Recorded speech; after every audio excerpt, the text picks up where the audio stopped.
السلام علیکم ورحمۃ اللہ وبرکاتہ۔ میں بابر سلیم ایک دفعہ پھر آپ کی خدمت میں حاضر، اس درخواست کے ساتھ کہ پلیز میرے چینل کو لائک سبسکرائب کیجئے، ہو سکے تو وہ معلومات جو میں آپ تک پہنچا رہا ہوں اس کو شیئر بھی کرتے جائیے۔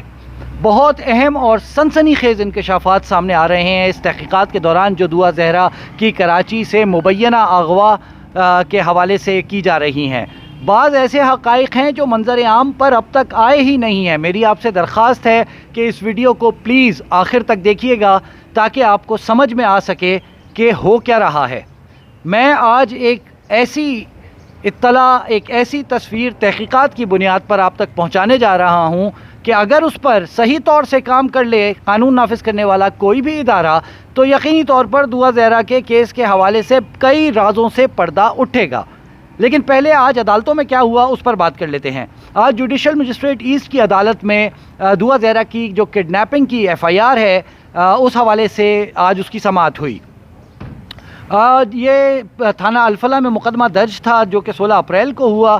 آج جو دعا زہرا کے مبینہ، اب مجھے شاید لفظ استعمال کرنا پڑے گا کیونکہ دعا زہرا کی عمر جو ہے وہ اب آ چکی ہے کہ وہ 15 اور 16 کے درمیان ہیں، کم عمر ہیں، تو ان کی شادی کے حوالے سے اب شکوک پیدا ہو چکے ہیں۔ تو دعا زہرا کے مبینہ شوہر ظہیر کی CDR کی حوالے سے آج عدالت میں بے تحاشا بات کی گئی۔ جو وکیل جبران ناصر ہیں ان کا کہنا تھا کہ اب جب کہ ثابت ہو گیا ہے کہ دعا زہرا کی عمر کم ہے اور یہ شادی جو ہے یہ اس کو نولیفائی کیا جائے، یہ غیر قانونی شادی ہے، تو جو ملزم ہے اس FIR میں نامزد، اس کا نام ظہیر احمد ہے، اس ظہیر کو اب تک گرفتار کیوں نہیں کیا گیا جبکہ وہ پولیس کی تحویل میں رہا، کراچی آیا۔ اس پر جو کیس کے IO ہیں شوکت شاہانی، ان کا کہنا یہ تھا کہ اب تک مجھے جو میڈیکل کی رپورٹ ہے وہ نہیں ملی ہے۔ یہ بہت پولیس کی جانب سے سستی اور پولیس کی اس کیس میں دلچسپی کا مظہر ہے یہ جملہ۔ شوکت شاہانی کہتے ہیں کہ اب تک میڈیکل بورڈ کی سرٹیفائیڈ کاپی انہیں نہیں ملی ہے۔ بھائی نہیں ملی ہے تو جا کے لے لو، ہمیں مل گئی، کورٹ میں جمع ہو گئی، آپ کہہ رہے ہیں کہ مجھ کو کاپی نہیں ملی، آپ عدالت سے وہ کاپی لے سکتے ہیں لیکن آپ نہیں لے رہے کیونکہ آپ پرولونگ کر رہے ہیں کیس کو۔ یہ نظر آ رہا ہے، یہ میری رائے نہیں ہے، یہ دکھائی دے رہا ہے، یہ نوشتہ دیوار ہے، یہ سامنے محسوس ہو رہا ہے کہ پولیس سستی کا شکار ہے اس کیس میں۔ کم از کم سستی کہہ رہا ہوں میں، کم از کم سستی، بار کیف۔ پھر اس کیس میں جو ہے وہ جو جبران ناصر ہیں دعا زہرا کے والدین کے وکیل، ان کے خلاف آج ایک اور وکیل سامنے جو ہے آ گئے، وہ ہیں ظہیر کے وکیل جو کہ اغوا کی FIR میں نامزد مرکزی ملزم ہیں۔ ان کا نام ہے عامر نیاز۔ انہوں نے آ کر کہا کہ جی جو جوڈیشل مجسٹریٹ ہیں وہ نہ میڈیکل کروا سکتے تھے، نہ ان کے پاس یہ اختیار ہے کہ وہ اس دعا زہرا جو ہے اس کی شادی کو نولیفائی کریں یا پھر کوئی گرفتاری کے احکامات ظہیر کے جاری کریں۔ جو جج ہیں انہوں نے اپنے ریمارکس میں یہ کہا کہ یہ تو اسٹیبلش ہو رہا ہے کہ یہ شادی غیر قانونی ہے پنجاب اور سندھ دونوں کے قوانین کے مطابق، لیکن انہوں نے یہ کہا کہ ہم C کلاس کو، جو پولیس نے C کلاس کا چالان پیش کیا ہے اس کو نہیں دیکھتے، اور 20 جولائی تک انہوں نے اس کیس کو جو ہے وہ آگے بڑھا دیا۔ 20 جولائی کو اس کی دوبارہ سماعت ہوگی اور پولیس کو انہوں نے ڈائریکشنز دیں کہ وہ ضمنی چالان اس میں جمع کرائیں اور اغوا کی دفعہ کے ساتھ جو دیگر دفعات ہیں جس میں ممکنہ طور پر زنا کی دفعہ، حبس بیجا میں رکھنے کی دفعہ، اس کے ساتھ تشدد کی دفعہ یا پھر زور زبردستی کوئی بیان دلوانے کی دفعہ، جو دفعات شامل ہوتی ہیں قانون کے مطابق وہ اس میں شامل کی جائیں۔ تو جو انہوں نے، جو شوکت شاہانی ہے کیس کے IO، انہوں نے کیا بات کی کورٹ میں صحافیوں سے غیر رسمی طور پہ، ذرا یہ دیکھیے۔ کیا دفعہ لگتی ہے سر؟ آپ نے تو اب میڈیکل رپورٹ کریں گے، ابھی میڈیکل اوریجنل کاپی ہمیں دی نہیں ہے، تفتیش جاری ہے، سرٹیفائی کاپی لیں گے انشاءاللہ، جو بنتا ہے قانون کے مطابق، میڈیکل بورڈ کے مطابق وہ دیکھ کے پڑھ کے انشاءاللہ وہی ایڈاپٹ کریں گے۔ 15 سے 18 اپریل تک کیا CDR میں موجودگی پائی جاتی ہے ظہیر کی کراچی میں؟ جو پہلے نمبر ہمیں دیا گیا تھا ظہیر کا، اس میں کراچی نہیں آیا ہے۔ اچھا، پہلے جو نمبر دیا گیا تھا، ہاں، اب نیا نمبر کوئی ہے جہاں وہی ہے، ابھی چیک کرنا پڑے گا، دیکھا نہیں ہے، وہ دیکھیں گے، اس کی CDR پھر نکالیں گے۔ لیکن جو پریس ہم سے پہلے IO نے، میں 3rd IO ہوں، تو اس کے مطابق وہ کراچی میں نہیں ہے۔